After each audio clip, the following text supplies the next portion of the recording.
Sorry, I thought it was Senator Coughlin. Forgive me. Thank you. And thanks very much, Minister, and thank you for your encouraging words.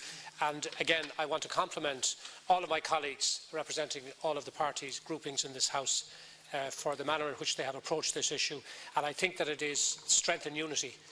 The Minister himself acknowledges that this is the way forward, and I would hope that on the basis of the recommendations that have been made so far, which are not covered in the actual all-party motion, but which the Minister himself is obviously aware of through the advisory group and through the ongoing process of engagement with the two representative bodies, ALIG and LAMA. However, I just want to take comment of refer to one or two comments that the Minister made. You know, one of the points that he's made here is he says that local authority membership is not a full-time occupation for most councillors. I have to say that many more of them since the election are being forced into it, and I think that the age profile of local authority members is going to increase into the future, because you increasingly will find that they will not be able to combine the increased workload that they have with that of their existing job. And it's already happening. People take an early retirement who want to continue in local government. And you yourself acknowledge the fact that the reason for this is the provision in the Reform Act of 2014 for an enhanced policy-making role for elected members, stronger oversight powers for the elected council in relation to the implementation of policy, that they would lead economic, local and community development, deliver efficient and good value services and represent citizens and communities effectively and accountably. Well, that in a nutshell, Minister, encapsulates the reason why the two representative organisations, and as reflected by the all-party grouping that have met with you, are attempting to have some meaningful reform in this area.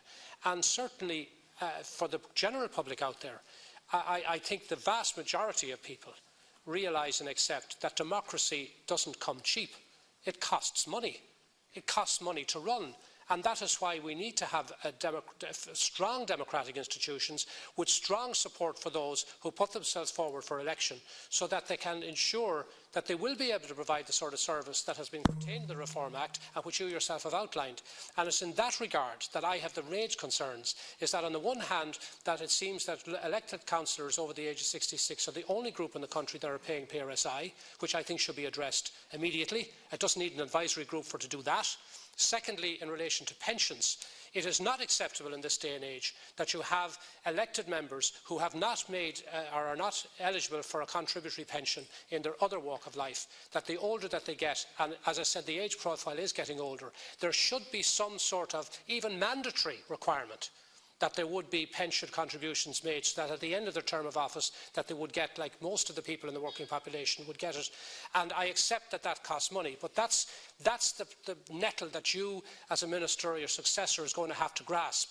And I would hope that at the end of the day it will not be about money that will make the decisions here. That if the recommendations come forward along the lines that I think they will, and as you will hear today, that money will not be the obstacle, and that you will be able to provide the necessary resources to ensure that we do have the implementation of the sort of reforms that you have outlined here, and which councillors themselves are embracing.